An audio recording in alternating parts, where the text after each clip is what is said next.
Welcome back to Bridge TV. I'm Sarah Bradshaw, the music director for The Bridge, 90.9 on your radio dial, or you can catch the live stream at bridge909.org. This is only our second episode of Bridge TV. We hope you'll tune in each week and tell your friends to do the same. It's just some of The Bridge here on TV and other cool stuff too. Really, it's just another way for us to dig into our mission connecting music lovers with music makers. It's something that we try very hard to do here on The Bridge. So, this week we're going to start with a showcase of local bands that we recorded down at Weights and Measures in the Crossroads. We'll start with AY-MusiK. He was a contestant in 2012 on the X Factor and definitely deserves his success. He's a true original with a pretty unique style. Take a look and you'll see what I mean. All right, my name is AY-MusiK, and this is the AY Show. And my name is Trey. We have the beautiful Natasha, live artist, Ralph on the keys, Blair Bryan on the bass, the beautiful Haley Canales on the vocals, DJ Arlax spinning on the ones and twos, and the blind bandit Daniel Cole himself. And this is Say Hey. Oh yeah? Are y'all ready to say hey to the world? Hey, when I was 16, thought I'd never make it like the rappers on the TV screen. It was a dream, now I'm 19 and my floor boy is about to meet the world. The panga and all my dollars can stack up the odds. Jenga, but I'm greatness personified. I've been through the heinous, rigorous training. The city needs a savior. Sick of all the gangs and the swag. Hey, I'm what you asked for. To my city, Kansas City, I've arrived. FYI, most of y'all rappers couldn't measure to my eye. They only got waist high. Hey, and that's a waste of a weight. You're taking up space. Step aside. I'm confident sitting all time high as I wave high. Throw your hands in the sky and wave goodbye. So I say, hey, wave to the world. This is my day. Something like BK having my way. This is my time. I'ma shine, yeah. So I say, hey, to the world. This is my day. Something like the radio. Oh yeah, yeah, yeah. Hello world. I made AY-MusiK. World, I made AY-MusiK, and you can roll with it or refuse it. I'ma keep this music moving, regardless of your rudeness. You clueless, losers, elite Beulah. You ain't taking this day out, we gon' school them. Race face, this is our time, we gon' shine. Music is my friend, say hello, Scarface. Yeah, shout out to Daniel, it's so amazing how you came in. Changed the game in a city like James did Cleveland. And maybe one day, we'll have a headliner in a sprint center. I'ma keep my fingers crossed, intentions of winning. My mama always said never give in. So I say, hey, wait to the world. This is my day, say like BK. Oh yeah, play that drum, boy. So I say, hey, to the world. Yeah, Record Ralph on the keys. To all my haters, good night. I'm claiming this city like Drake, oh, folk, Toronto. Everywhere I go, I rep it, it's my motto. K-yeah-U-N-E-T-Say-Yes-C-I-T-Y, where I reside. Everybody rhymes, nobody climbs, but I'ma rise. If you like to lean, recline, the city is A-Y. K-yeah-U-N-E-T-Say-Yes-C-I-T-Y, where I reside. Everybody rhymes, nobody climbs, but I'ma rise. If you like to lean, recline, ladies in the back, better from behind, the city is A-Y. K-yeah-U-N-E-T-Say-Yes-C-I-T-Y, where I reside. Everybody rhymes, nobody climbs, but I'ma rise. If you like to lean, recline, ladies in the back, better from behind, the city is in. Why say, hey, wait to the world, this is my day, something like BK. Oh yeah, I'ma shine, so I say, hey, to the world, my day, something like the radio. Oh yeah, I think you're being yourself a little bit. Hey, say, hey, to the world, my day, something like BK. This is my time, I'ma shine, yeah. So I say hey to the world, my day, something like the radio. Oh yeah, Daniel Cole, break it down one time. Say hey, hey, hey, say hey, and be yourself, y'all. Say hey, hey, hey, say hey, and say it's true, y'all. Say hey, say hey, say hey, yeah, say hey.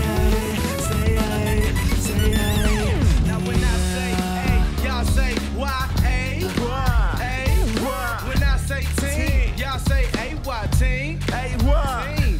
Oh yeah, and this, we'll say hey, be you, and say hey to who you are. My name is AY-MusiK. She writes my name, so music keeps going in my brain.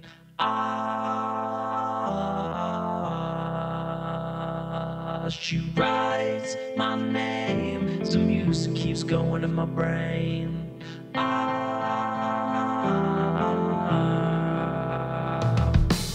She writes my name on a piece of paper, list of things that I never gave her.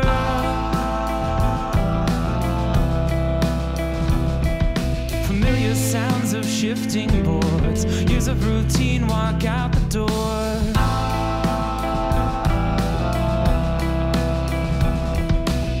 I'll find the list on my morning plate and read to the beat as locks fall in place.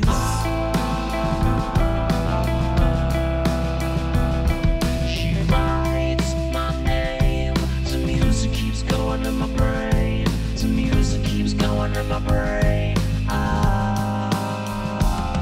She writes my name, so music keeps going in my brain.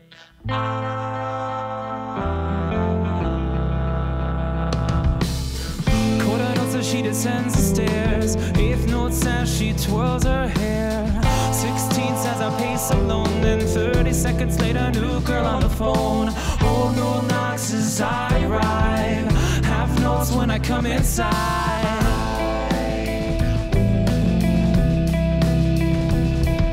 I measure out my time to indulgence in and rest alone, repeating the coda.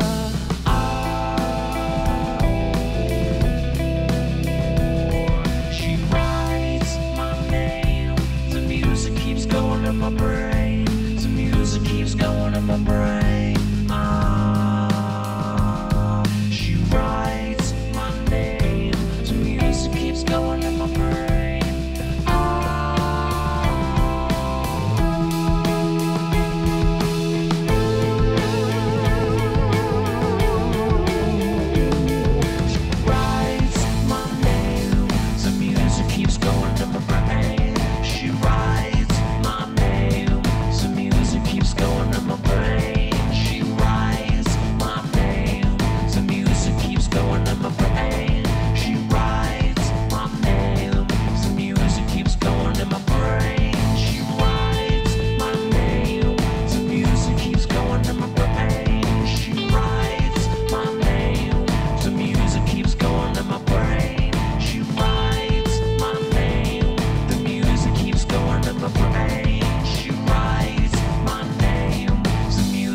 Going in my brain. She writes my name, the music keeps going in my brain. She writes my name, the music keeps going in my brain. She writes my name, the music keeps going in my brain.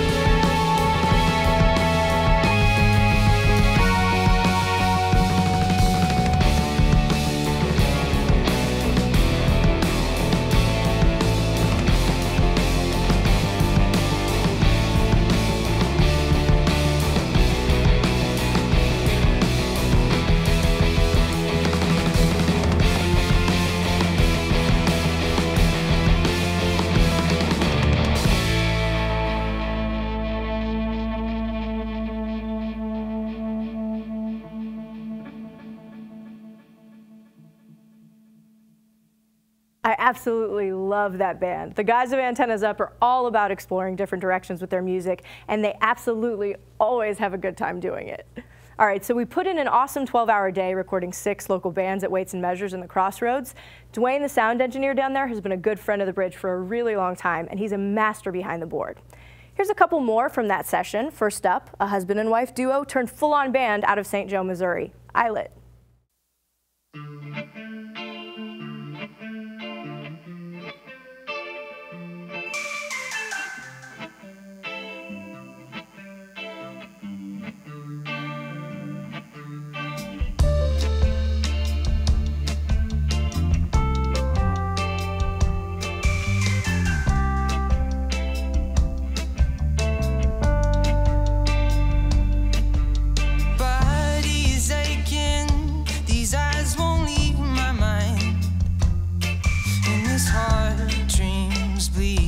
Summertime.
What I love about the Grizzly Hand is going to take too much time to go into detail here. Suffice it to say, as you saw, they're a beautiful blend of rock and roll and blues and country, great vocal harmonies, and they're overall just a really fantastic band. If you ever get a chance to see them live, definitely take that opportunity. So we have 2 more 909 sessions to share with you, starting with Not a Planet. Nathan Corsi fronts the band and writes some pretty remarkable lyrics. They released their first full-length album last year, The Few, The Proud, The Strange. And here's one off that album, Bang Goes the Gun.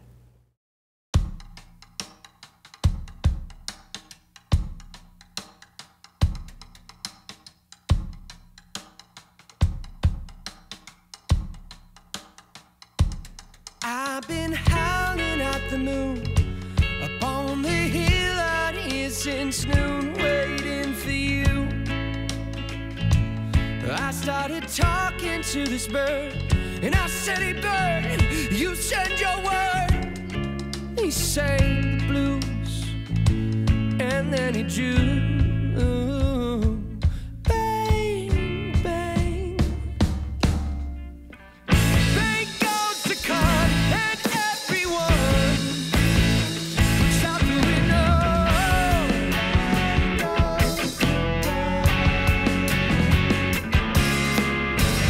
Bang goes the gun, and everyone stops and stares.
string. Oh, I need 'em more, I just can't get enough.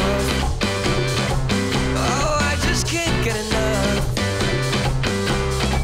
Just like your chemical friend with his curious trends, weird and wig and the spirit sick, saying if the world goes up in flames, well, I don't care, I ain't never had enough. No, I can't get enough.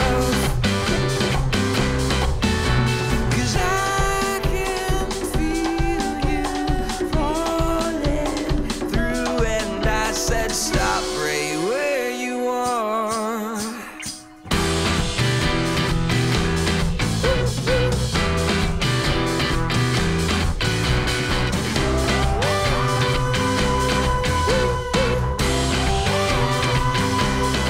You see the pendulum as a violent swing like a childhood star's dying fame. Or your last lover's fizzled flame on a night when you just couldn't get her off. Oh, you just couldn't get her off. So now the humble king feels the painful sting. Out you see him covered in a cloak of shame, all made in raiment, way too far gone to take it off.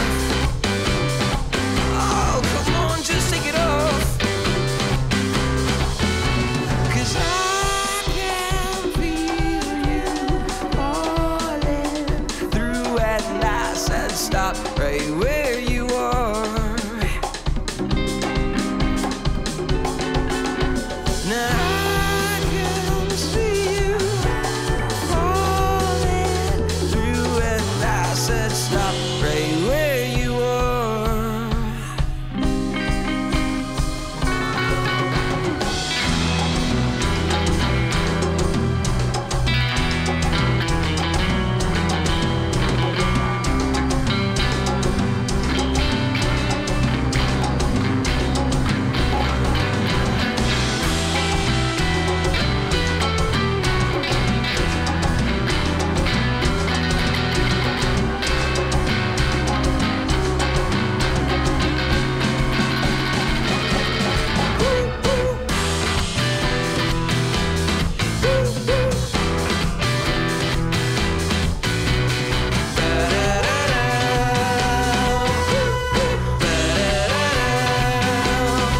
You see the pendulum swing's a crazy thing. It'll take you down, it'll make you sing, no matter how my ears ring. Well, I need 'em more, I just can't get enough.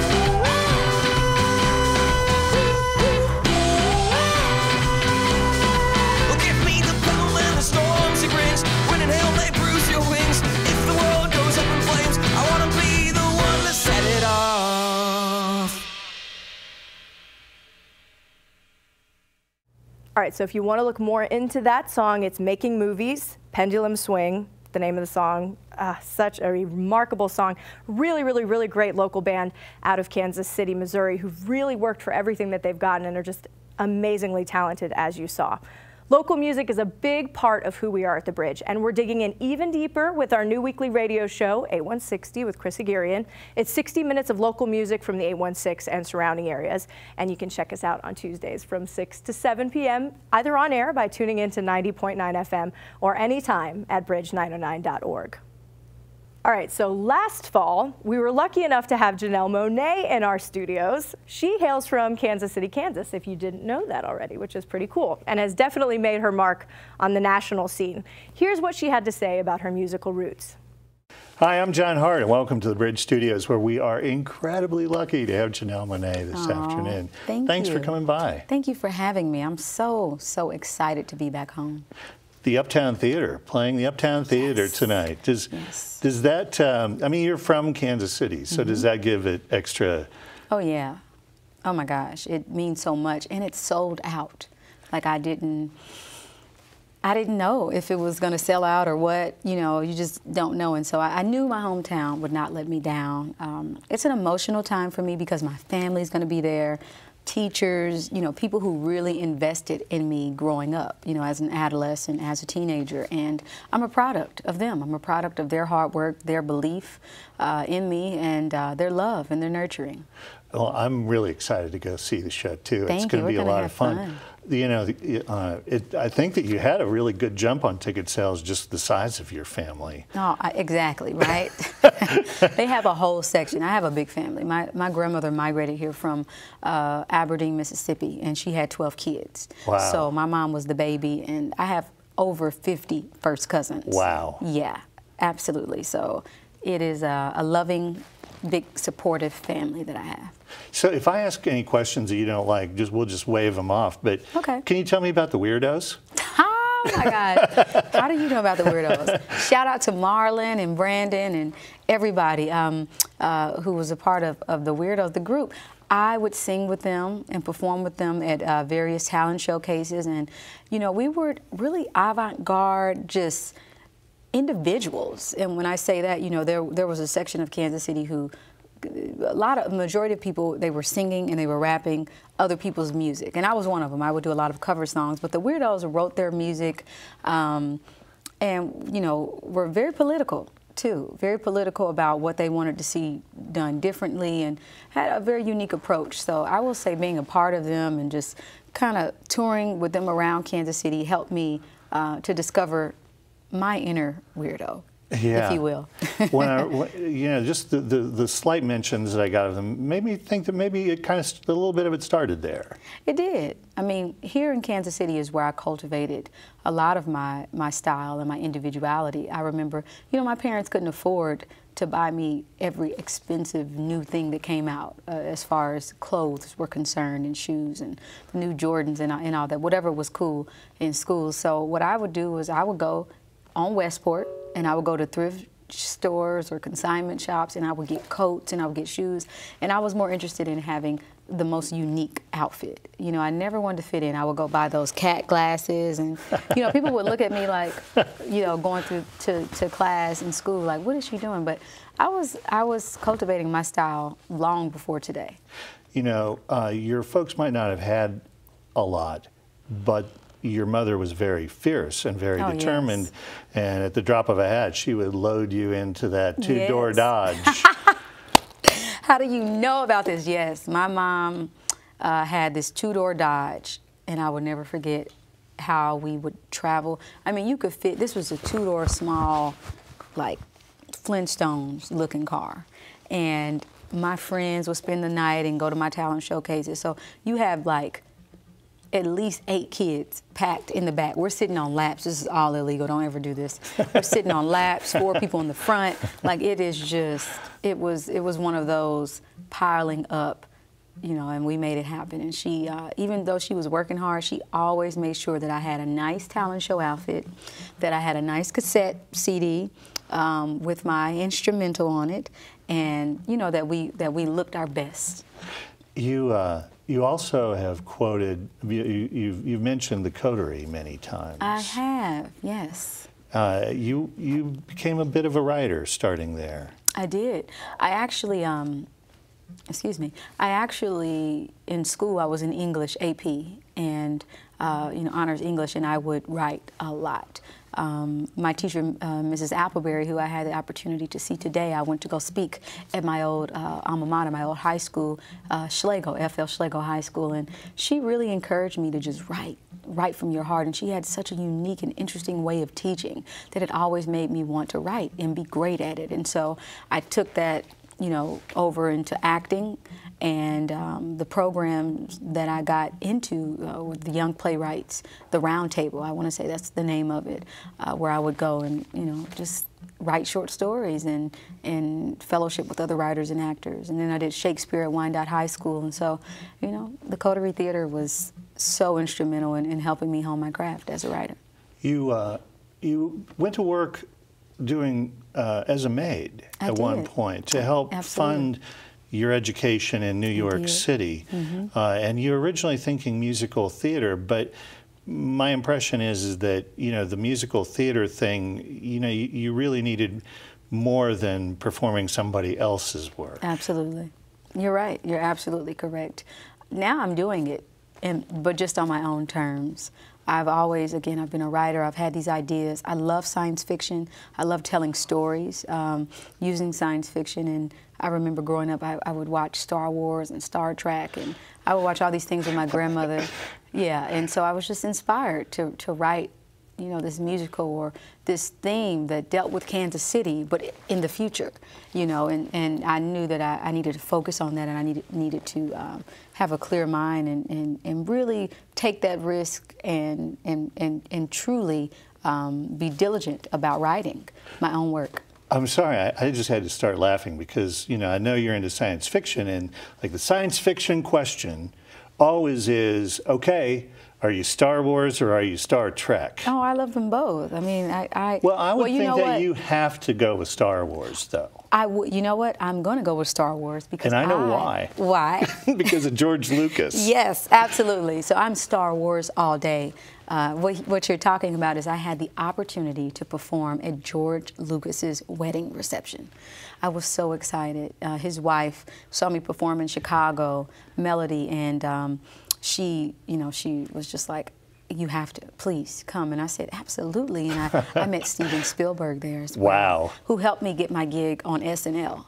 Because he's friends with the producer, Lorne Michael. But, you know, he just put in a good word. He said, listen, I just saw this girl perform. She needs to be on SNL. And so we ended up, you know, with the help of my label and Steven getting on SNL. So it was such a crazy time. I got the opportunity to perform at the Skywalker Ranch in California, and right outside of San Francisco. And it was just an incredible night, incredible evening. You know, when I was researching, one of the things that really surprised me was, you know, I spend my time, and I started out listening to a couple of hours worth of audio, and then I got like 45 pages worth of printed material, and nowhere in the 45 pages of material did of Montreal get mentioned. Oh, really? And the other thing that didn't get mentioned surprised me even more, which was your turn in the song from Fun. And I just thought, wow, she's got so much going on that these things are just dropping off the radar. And it kind of reminded me of something that my friends used to say in high school, and that is, you know, if you're going fast enough, you don't need a rear view mirror. Oh. But it really is that thing where you have got so much going on, it's almost dizzying. Yeah. And sometimes you've got to sort of shake your head and say, yes, absolutely. There's still certain things that I'm just like, wow, I can't believe that I get the opportunity to be here right now. And, you know, I can't believe that I'm meeting this person and doing these things. And so it's truly already been an amazing journey. And this still feels like the beginning of my career. You know, of course, long before I put out, you know, the ArchAndroid, my first full-length project, I was in Atlanta, Georgia, you know, working as an independent artist, selling CDs out of my boarding house. I lived with 6 other girls and working at Office Depot and you know, living paycheck to paycheck, but so passionate about my career and so passionate about being an artist. And you know, it takes hard work and dedication, and, you know, I'm just so thankful that, you know, I have a support system like Kansas City, like my family still, and I try to make the most of all these opportunities. You know, I try and say something profound or build with these powerful people that I'm meeting.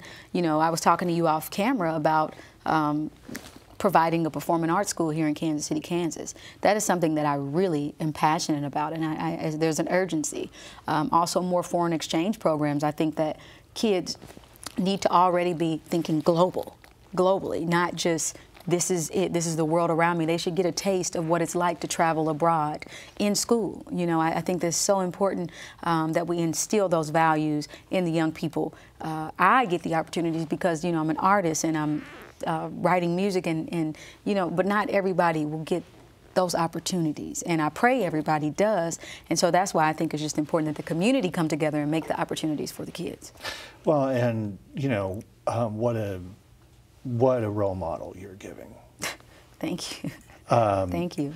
You know, the Electric Lady, the new CD, is an extension of the first CD in its own way, but the message just keeps coming back to you know, the same messages over and over: female empowerment, Yes. the disenfranchised, the marginalized in society, and you know, to have someone.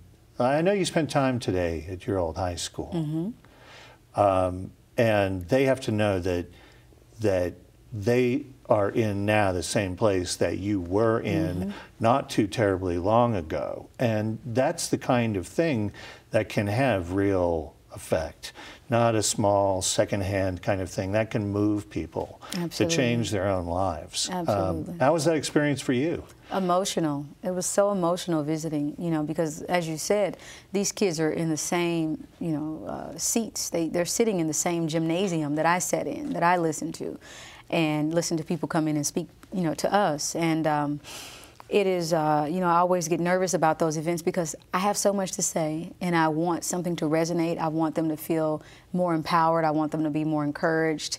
And you just want to make sure you can get it all out and, you know, you're not talking down to them, because teenagers sometimes they're kind of hard. You know I was. It's just like you have to have a unique way of approaching them for them to really get it.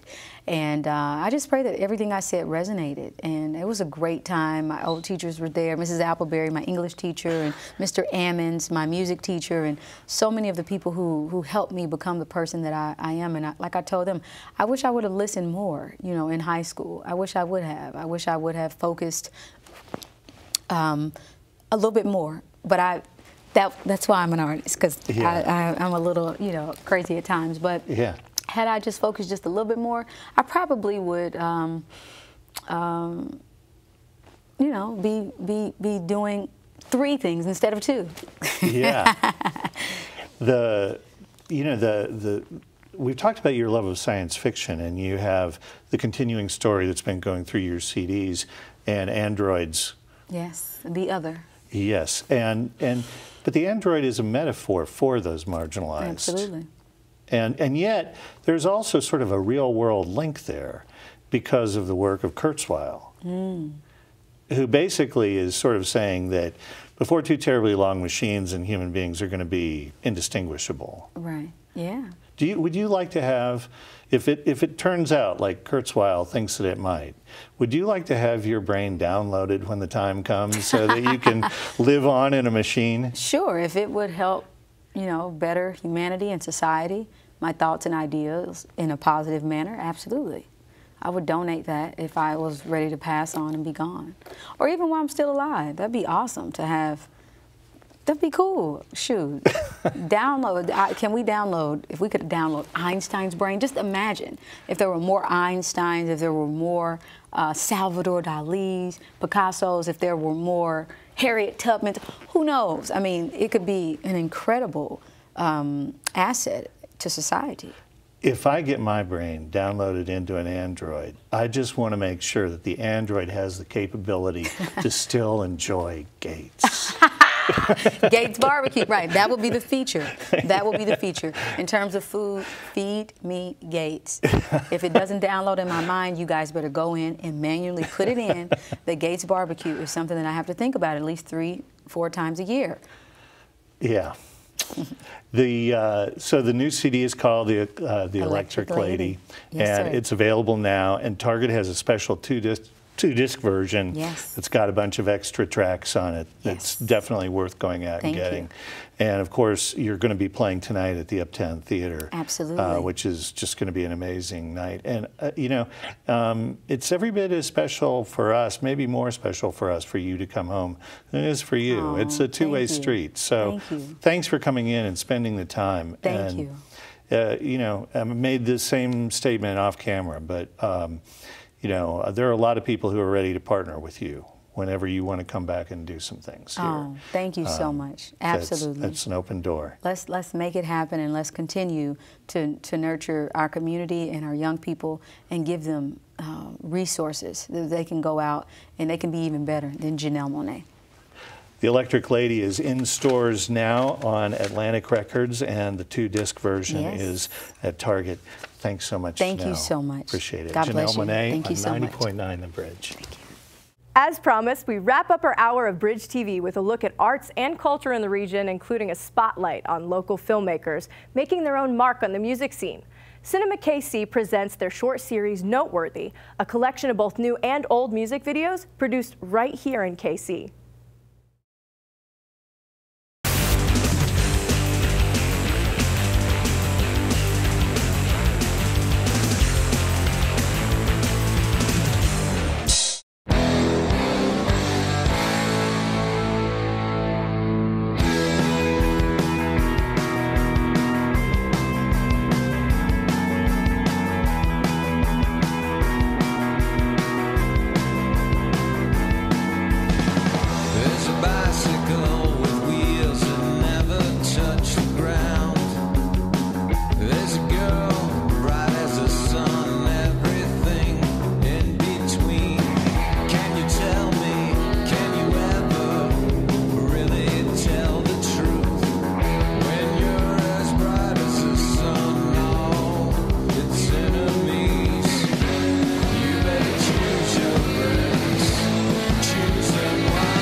We're going to have a little Betsy Ellis goodness here.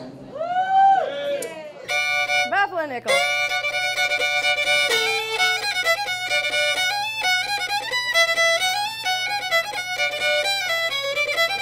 Anybody that knows me knows that Violet Hensley is a really important person in my life. She's a 97-year-old fiddler from Arkansas. She's known as the Whittling Fiddler of Arkansas, and has also been designated an Arkansas Living Treasure, but she's a treasure of the universe to me.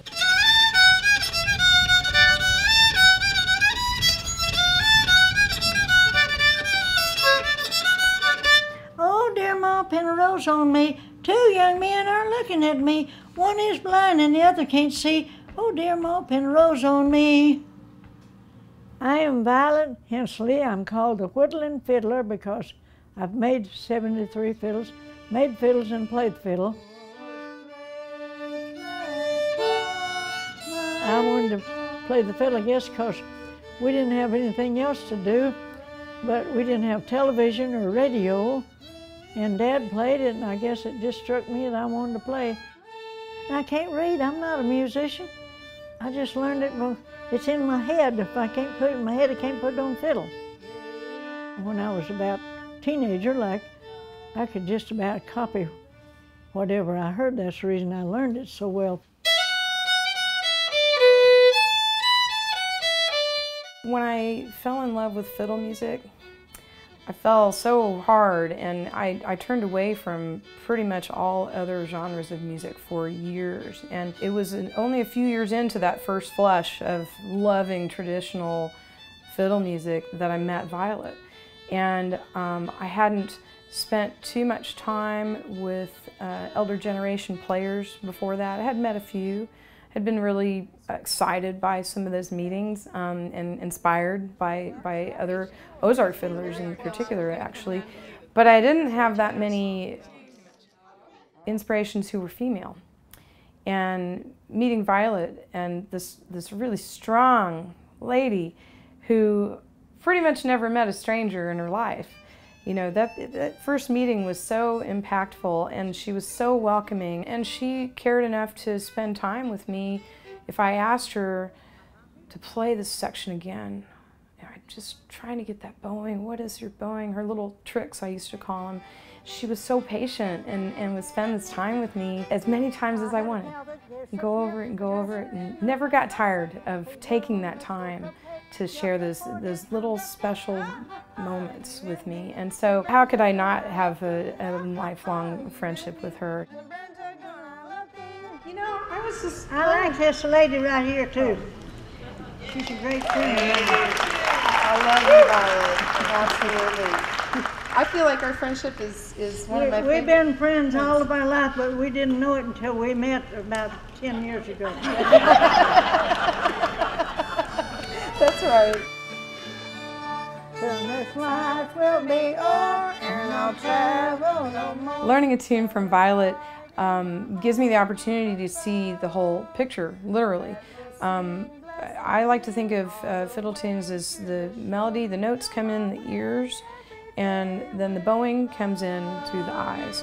Fill my way every day with love, love, love. And so I can sit there and watch Violet and see the circles that she draws, the little handwriting as she calls it, with her wrist. And I can see how that has an impact on the overall tune. Yeah, she's trying to make her copy my bow work. It just happens to be my arm's way of doing things. I developed that over the years of playing. Now, I used to play, my dad was kind of a stiff-arm fiddler, and he didn't get all the notes in there that I add to the tunes now. But now, she's good with that fiddle bow, too. She just has a different arm. I still going to teach her some more. And then back to the left on the D and G, it makes it go dee dee do do dee dee do do.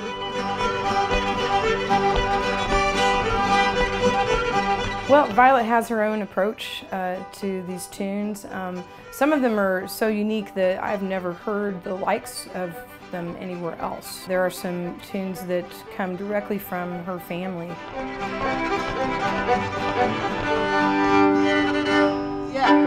Yeah.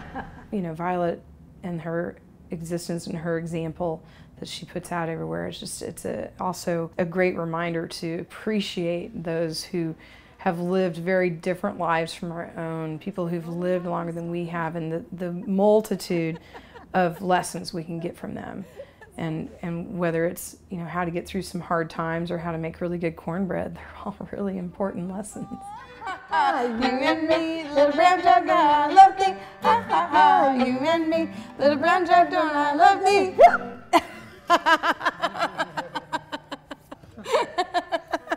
I don't know if I've ever heard you do the hiccup part on it before. That's the way drunks do. I love to see her get so giggly when she's playing a tune like that. But then there's certain ones, you know, that like Boil Them Cabbage Down or Sally Gooden. Those tunes are also ones where it's well known that she will probably take the tempo up to an unmanageable place, that unmanageable for everyone except for her. But in the case of this concert, I decided I wasn't going to give up, and I think I was almost there with her.